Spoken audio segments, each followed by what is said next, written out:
to free up the construction of the bass line is to allow yourself to arrive at the new chord change late, or somewhere after the next downbeat. And also, that opens the playing field for you as far as not feeling like, oh, I have to get out of what I'm doing here and then go make the next chord change, which bassists have been feeling for many years.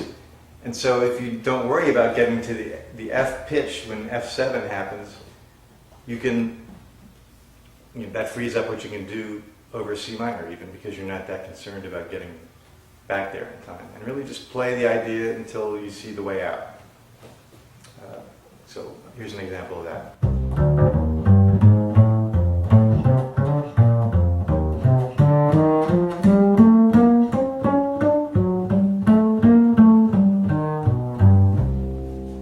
Now what I'm doing there is really just kind of playing within the scale or the tonality of the moment.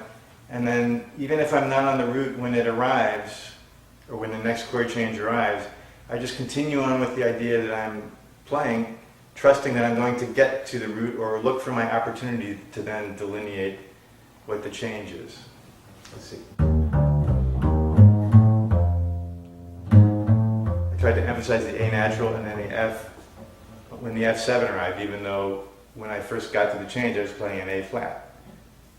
But somehow the ear is willing to grant you that flexibility as long as you play your way out of it in a way that's satisfying to the listener. So that's also a lot of what I'm doing as a player in the rhythm section is not only am I playing with my fellow musicians, but I'm also playing with the expectations and perceptions of the audience. And so oftentimes how that plays itself out with the bass line is creating expectations, and then you have the choice of either delivering on the expectation when the audience is expecting it, or delaying it until you determine that you're going to deliver it, or creating the expectation and never delivering on it. There are all these options musically. And so, again, those determine how you feel about that issue determines what you choose to play on the bass. So.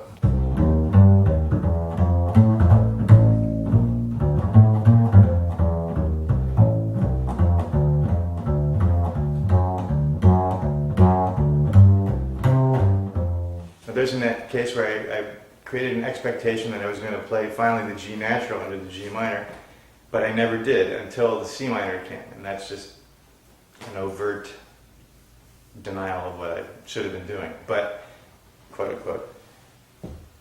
But it actually is fun to practice this way, believe it or not, because all these options are available to you, and they all make valid music. So these are all things that you can have in your mind or your subconscious when you're playing, the 45th chorus of blues on any given tune. I mean, no one's preventing you from adopting these approaches and trying to have some fun and some creativity and play around with the expectations.